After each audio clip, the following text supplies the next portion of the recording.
सभी दोस्तों को मेरा नमस्कार। आपका अपने चैनल में स्वागत है। दोस्तों, मैं श्रीओम शर्मा आज आपको बताऊंगा पेस्टिसाइड कंपनी में कौन कौन से डिपार्टमेंट होते हैं और उनके कार्य क्या क्या होते हैं। बेसिकली इन स्लाइड में मैं आपको विस्तार से समझाऊंगा कौन कौन से आपके डिपार्टमेंट होते हैं और उनके कार्य क्या क्या होते हैं। फिर मैं आपको एक छोटा सा ब्रीफ में समझाऊंगा कि कितने प्रकार के कैसे कैसे काम होता है और कौन कौन से विभाग है और कैसे आप जॉब ले सकते हैं। इस बारे में आपको वीडियो के एंड में बताऊंगा। इसलिए हमारे वीडियो को लास्ट तक देखना और चैनल को सब्सक्राइब करना और वीडियो को लाइक करना और अपने दोस्तों में शेयर करना। चलिए दोस्तों, शुरू करते हैं। दोस्तों, पेस्टिसाइड कंपनी का बहुत ही इंडिया में बहुत बड़ा एक बड़ा एम्पायर है और तरह तरह की कंपनियां अलग अलग प्रकार की इंडिया में आपको देखने को मिलेंगी। लेकिन आज तक किसी ने ये नहीं बताया कि कौन कौन से डिपार्टमेंट है। केवल दो तीन डिपार्टमेंट का पता होता है। एक तो सेल्स का और एक होता है R&D का और एक दो और हैं जैसे डिमांड जनरेशन वगैरह, इनका पता होता है। लेकिन आज मैं आपको पूरा टोटल ये पूरा विस्तार से बताऊंगा। चलिए दोस्तों, शुरू करते हैं। देखिए दोस्तों, सबसे पहले परिचय देता हूँ मैं। पेस्टिसाइड कीड़े बचाने के लिए रसायन बनाती है, सबको पता है। और अनुसंधान बिक्री तक के अलग अलग विभाग होते हैं। तो दोस्तों, मुख्य जो डिपार्टमेंट होते हैं इसके सबसे पहले R&D होता है, क्वालिटी कंट्रोल, प्रोडक्ट मैन्युफैक्चरिंग। मैं एक एक करके आपको ब्रीफ में समझाऊंगा कौन क्या करता है और कैसे जॉब हम पा सकते हैं। फॉर्मुलेशन एंड पैकिंग और marketing and sales, regulatory affair और ह्यूमन रिसोर्सेज, HR, फाइनेंस और अकाउंटेंट और सप्लाई चेन। देखिए दोस्तों, मैं आपको बताता हूँ R&D क्या है। R&D का एक बहुत ही बड़ा कंपनी में रोल होता है कि जो R&D जो है, अगर आपके पेस्टिसाइड्स है तो वो नया नया केमिकल बनाएंगी और मार्केट में लेकर जाएंगी, जिससे कंपनी को प्रॉफिट होगा। R&D में बहुत सारी पोस्टें निकलती हैं। जैसे हम बात करते हैं, जैसे मैंने बताया, डिमांड जनरेशन की, जो जनरेट करते हैं डिमांड, फील्ड में जाकर मीटिंग वगैरह करते हैं। और एक निकलती है एग्रोनॉमिस्ट की। एग्रोनॉमिस्ट ये काफ़ी अच्छी पोस्ट मानी जाती है। एक निकलती है हॉर्टिकल्चरिस्ट, जो स्पेशली बागवानों के लिए हम रखते हैं, कंपनी रखती है। और एक R&D में पोस्ट निकलती है ट्रायल मैनेजर, जो नए नए केमिकल आते हैं उन पर ट्रायल लगाते हैं और उनका क्या रिजल्ट रहता है उन्हें देखकर कंपनी को रिपोर्ट सबमिट करते हैं, ताकि हमें पता चल सकता है कि कौन सा केमिकल किस फसल पर काम करता है। दोस्तों, ये R&D होगी। R&D अलग अलग प्रकार की अलग अलग कंपनी में होती हैं। जैसे सीड की जो R&D होती है वो न्यू वैरायटी बनाती है। जैसे फील्ड में ट्रायल लगाएंगे और ट्रायल लगाकर जो नई वैरायटी बनेगी उसको मार्केट तक लेकर जाएंगे सेल्स एंड मार्केटिंग की टीम। इसके लिए आपको कंपनी ब्रीडर रखती है। ब्रीडर जो जेनेटिक्स एंड प्लांट ब्रीडिंग से MSc PhD करते हैं उनको रखती हैं। और ब्रीडर के जो असिस्टेंट हैं वो भी R&D के अंतर्गत ही आते हैं। अब बात करते हैं क्वालिटी कंट्रोल की। क्वालिटी कंट्रोल क्या, जैसे R&D ने, दोस्तों साफ कर लेते हैं इसको, 1 मिनट रुकें। सपोज दैट R&D ने कोई नया प्रोडक्ट निकाला है और नया प्रोडक्ट जो है बनाया है, डेवलप किया है। और R&D का जो नया प्रोडक्ट निकल के आया है, ये यहाँ पर जो हमारा गोडाउन वगैरह निकलते हैं या फिर जब प्रोडक्ट पैकेजिंग होता है, तो उस प्रोडक्ट में सपोज सीड बनाया है, किसी R&D कंपनी है कोई, उसकी R&D डिपार्टमेंट ने कोई सीड बनाया है, तो उस सीड में कोई फॉल्ट तो नहीं है, क्या बीज में कोई इम्प्योरिटी तो नहीं है, तो उसे चेक करने का काम जो करते हैं वो QC क्वालिटी कंट्रोल मैनेजर करते हैं। अब बात करते हैं production and manufacturing. Production and manufacturing क्या होता है, जब आपको R&D में कोई नया बीज तैयार हो गया, एक वैरायटी तैयार होगी, तो उसके तरह तरह के ट्रायल लगते हैं अलग अलग साइटों पर, अलग अलग इंडिया के अलग अलग स्टेट और डिस्ट्रिक्ट में वे कंडक्ट कराए जाते हैं। तो उनके अलग अलग टेम्परेचर, अलग अलग क्लाइमेट कंडीशन के अनुरूप देखकर ये सारे सीड तैयार होते हैं और इनके प्रोडक्ट बनते हैं। तो वहाँ पर प्रोडक्शन होता है या प्रोडक्शन फील्ड होती है काफ़ी बड़ी बड़ी, तो वहाँ पर काम करते हैं। तो ये मैन्युफैक्चर का काम करते हैं। ये मैं सीड की बात बता रहा था। ऐसे ही हमारे केमिकल में है, जब केमिकल का कोई फॉर्मुलेशन तैयार होता है, फॉर्मुलेशन तैयार होने के बाद जो मशीनों में जैसे 10,000 लीटर आपको कोई दवाई बनानी है मशीनों के द्वारा, तो मैन्युफैक्चरिंग करते हैं। लेकिन सबसे पहले फॉर्मुलेशन हमारा होना चाहिए, तब आप मैन्युफैक्चर कर सकते हैं। बात करते हैं फॉर्मुलेशन एंड पैकिंग। फॉर्मुलेशन जब तैयार हो जाता है, फाइनली जब हमारा प्रोडक्ट रेडी होकर निकलता है, तो उसकी पैकेजिंग कैसी होगी, उसके ऊपर लेवल क्या क्या होंगे और उसके ऊपर कितने इंस्ट्रक्शंस होंगे, वो सभी मैटर करते हैं, वो सभी मैटर करते हैं। और फॉर्मुलेशन में तरह तरह के अलग अलग फॉर्मुलेशन आते हैं। जैसे कोई दवाई आपके सिस्टमेटिक होगी, कॉन्टैक्ट होगी, इस तरह से काम करती है। अब बात करते हैं मार्केटिंग एंड सेल्स, जिसमें सबसे ज़्यादा पोस्ट निकलती है। और मैं कहूँगा कि जो सेल्स डिपार्टमेंट होता है, ये बहुत अहम डिपार्टमेंट होता है किसी भी कंपनी के लिए। जितनी भी सेल्स होंगी, जो भी आपका प्रॉफिट होगा, कंपनी के जितने भी पिलर होंगे, समझो सेल्स के ऊपर ही डिपेंड होते हैं। सेल्स एंड मार्केटिंग, सेल्स के अलग अलग तरीके होते हैं, वो मैं किसी और वीडियो में आपके साथ डिस्कशन करूँगा। मार्केटिंग का बेसिकली एम क्या होता है? मार्केटिंग का मतलब है अपने प्रोडक्ट को प्रमोट करना, प्रोडक्ट को प्रमोट करना, कैसे वो मार्केट से किसानों तक ले जाया जा सके और वो फार्मर जो है उसको यूज़ कर सके। तो मार्केटिंग का ये मतलब होता है। अब बात करते हैं रेगुलेटरी अफेयर। रेगुलेटरी अफेयर जो है बहुत ही अच्छा डिपार्टमेंट और एक प्रोफेशनल डिपार्टमेंट मानते हैं इसको। देखिए रेगुलेटरी अफेयर क्या होता है, सपोज के लिए मैं उदाहरण एग्जांपल देकर आपको बताता हूँ। कोई XYZ केमिकल है और इस केमिकल का रजिस्ट्रेशन जो है वो हमारे वीट क्रॉप पर है, वीट क्रॉप पर है। तो जो ये केमिकल निकला है, मैं एग्जांपल दे रहा हूँ, जो ये केमिकल का फॉर्मुलेशन नेम है, वो इसका रजिस्ट्रेशन सरकार को कहेंगे कि हम इसे वीट गेहूं की फसल पर लेकर जाएंगे, इसमें स्प्रे कराएंगे, इसका कोई भी इसका रेजिडेंस इसमें नहीं बचता, ताकि ह्यूमन बीइंग को इसका नुकसान ना हो। तो इस तरह से जब ट्रायल लगते हैं, अलग अलग प्रकार की एक्टिविटी होती है, तो उनकी रिपोर्ट सबमिट होती है गवर्नमेंट के पास। तो जो गवर्नमेंट के पास इसका लेवल क्लेम होता है देने की, हाँ आप अपने ये XYZ नाम की दवा को आप लेकर बनाएं, मैन्युफैक्चर करें और फार्मर तक आप लेकर जाएं और फार्मर की प्रैक्टिस में लाएं। ये जो केमिकल से लेकर और गवर्नमेंट के बीच का जो रास्ता तय करते हैं, डॉक्यूमेंटेशन होते हैं, ये रेगुलेटरी अफेयर के इसके रूप में ही होता है।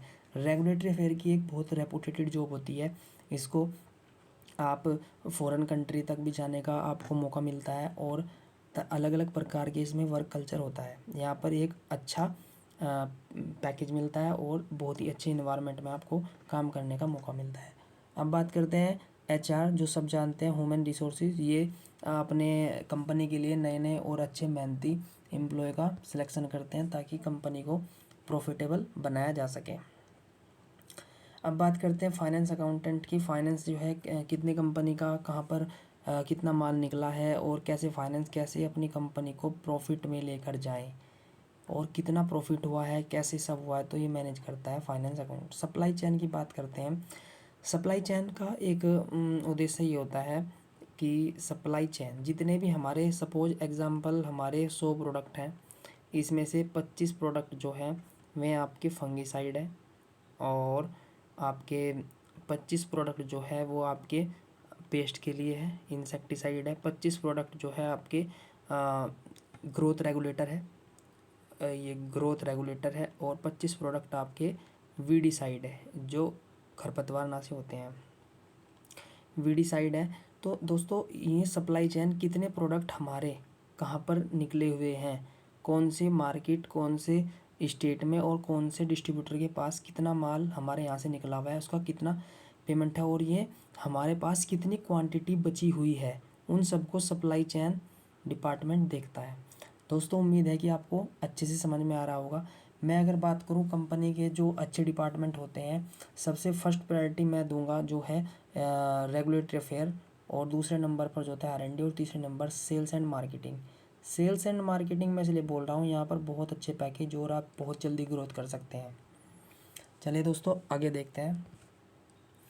दोस्तों कुछ R&D के डिपार्टमेंट में यहाँ पर आपको एक ब्रीफ में समझाऊंगा क्या क्या होते हैं। नए कीटनाशक फॉर्मुलेशन का विकसित करना, जैसे मैंने आपको बताया नए नए तरह के अलग अलग प्रकार के फॉर्मुलेशन तैयार करना जो फसलों पर अच्छा रिजल्ट दे पाएँ। ऐसे फील्ड ट्रायल और परीक्षण करना ताकि आप अपने कंपनी के प्रोडक्ट को रिजल्ट देखकर आप मार्केट में ले जाया जा सके।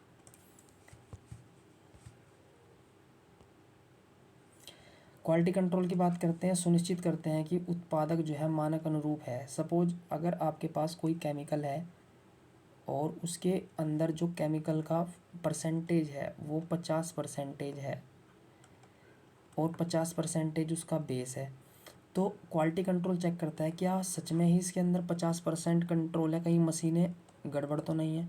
तो इस प्रकार ये चेक करते हैं। इसी केस में सीड में क्वालिटी कंट्रोल क्या करता है कि सीड की जो इम्प्योरिटी होती है, इम्प्योरिटी ना हो, उसमें किसी दूसरी वैरायटी का सीड ना चला जाए, कोई कटा फटा सीड ना हो, और उसकी सीड जर्मिनेशन और अलग अलग प्रकार की जर्मिनेशन परसेंटेज के चेक करता है क्वालिटी कंट्रोल। काफ़ी अच्छी पोस्ट मानते हैं इसे भी हम, ये भी अच्छी पोस्ट है।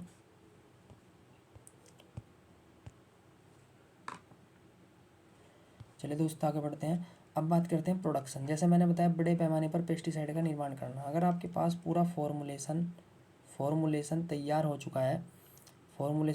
चुका है और आपको 10,000 लीटर या फिर जितनी भी क्वांटिटी में आप कमर्शियल लेवल पर बनाएं तो भी मैन्युफैक्चर प्लांट होते हैं, वहाँ पर आप इसका मैन्युफैक्चर करते हैं।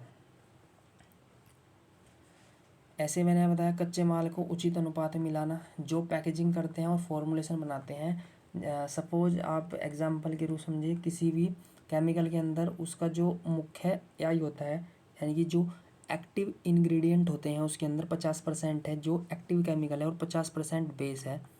इन दोनों को आपस में मिलाकर एक नया टेक्निकल बनाना ही फॉर्मुलेशन कहते हैं, और इसे बनाकर एक पूरी तरह से प्रोडक्ट के रूप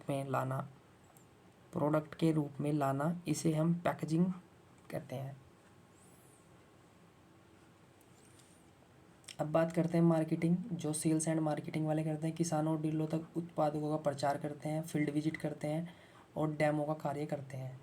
किसानों के पास ले जाने का मुख्य कंपनी कैसे काम करती है, देखिए कंपनी का जो प्रोडक्ट हुआ वो उसके गोडाउन में गया, गोडाउन में जाने के बाद फिर वो डिस्ट्रीब्यूटर के यहाँ पर गया।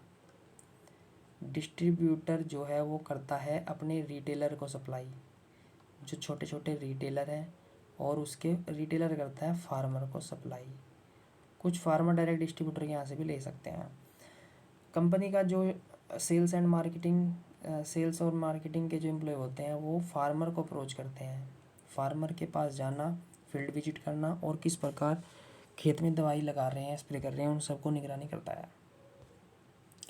मैंने बताया सरकार की अनुमति और दस्तावेजीकरण करते हैं रेगुलेटरी अफेयर में, और FCO के मानकों पर जो कंट्रोल ऑर्डर है तो उसके तहत ये काम करते हैं रेगुलेटरी अफेयर, ताकि सरकार के अधीन आकर हम केमिकल का पूरी तरह से बनाकर किसानों को स्प्रे में दें। और HR का मैंने बताया कि अच्छे अच्छे ये एम्प्लॉय देखते हैं ताकि आपको एक बेहतर एम्प्लॉय दे सके कंपनी को, ताकि प्रॉफिटेबल कंपनी बने।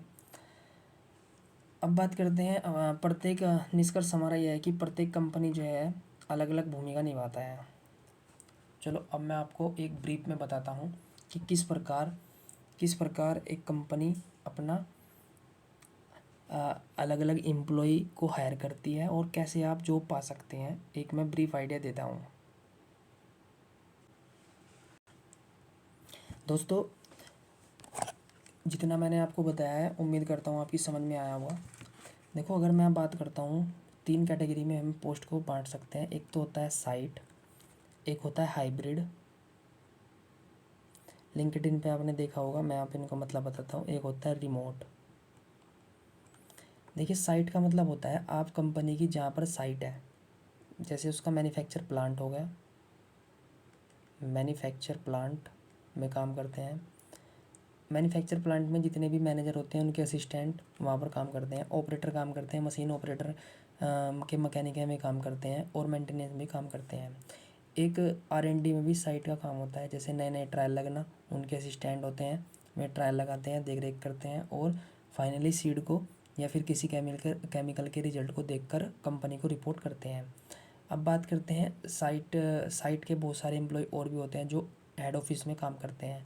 जैसे जैसे होता है जनरल मैनेजर।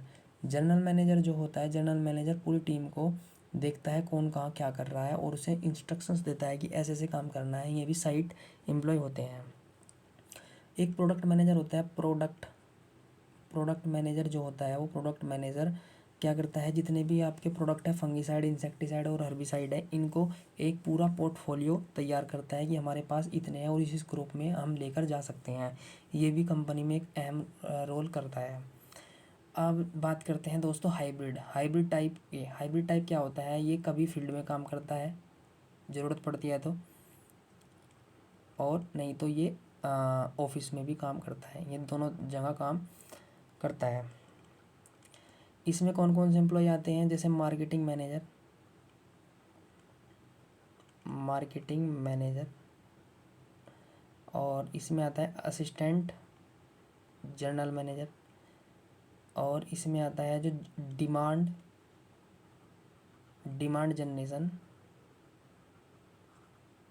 जनरेशन के जितने भी एम्प्लॉय होते हैं वो आते हैं। और इसमें जो हमारे ये होते हैं प्रोडक्ट मैनेजर, वो प्रोडक्ट को ट्रायल में जाकर वो भी देख सकते हैं कभी कभार। अब बात करते हैं रिमोट, मैं यहाँ पर लिखता हूँ रिमोट टाइप की। दोस्तों जितने सेल्स पर्सन होते हैं वे सभी के सभी रिमोट टाइप में आते हैं।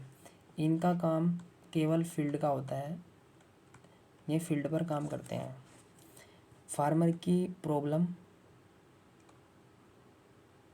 की प्रॉब्लम को हैंडल करते हैं, उन्हें सजेशन देते हैं कौन सी दवा किस टाइम पर डालनी है, कौन सी वैरायटी डालनी है, किस प्रकार आपको काम करना है। और फील्ड के जो वर्कर होते हैं वो आपको मैं यहाँ पर बताता हूँ। जो सबसे पहली पोस्ट होती है वो होती है फील्ड असिस्टेंट। कुछ कंपनियों में MDO रखते हैं। फिर उसके बाद SO, SR और जूनियर SR, जूनियर SO, इस तरह ये रखते हैं। फिर इसके ऊपर होता है टेरिटरी मैनेजर। टेरिटरी मैनेजर के बाद होता है ASM जो पूरा एरिया को देखता है। ASM के बाद होता है ZM जो पूरा जोनल को देखता है। और सॉरी माफ़ करिएगा, इसके बाद एक RM होता है जो रीजन की सेल्स को देखता है। फिर ZM होता है जो जोन के देखता है। और फिर marketing manager, assistant marketing manager, ये सभी प्रकार के एम्प्लॉय होते हैं जो रिमोट टाइप जॉब करते हैं। तो दोस्तों आप सभी को समझ में आया होगा। बात करता हूँ मैं, आप जॉब कैसे लें। जैसे कि मैंने पिछली वीडियो में आपको बताया था जॉब किस प्रकार आप ले सकते हैं। जितने भी आपके एरिए में जितने भी बड़ी बड़ी डिस्ट्रीब्यूटरशिप होती हैं उनके यहाँ पर जाएं, अपना रिज्यूमे दें और TM RM का नंबर लें, वहाँ पर उन्हें कॉन्टैक्ट करें। ये सबसे स्मार्ट अप्रोच होती है किसी भी पेस्टिसाइड कंपनी में जॉब लेने के लिए, क्योंकि पेस्टिसाइड कंपनी में कहीं पर भी कोई भी इंडिकेशन नहीं मिलता कि यहाँ पर जॉब निकली है या नहीं निकली है। केवल आपको शॉप पर जाना ही पड़ेगा और शॉप ओनर ईज़िली आपको नंबर निकाल कर दे देगा।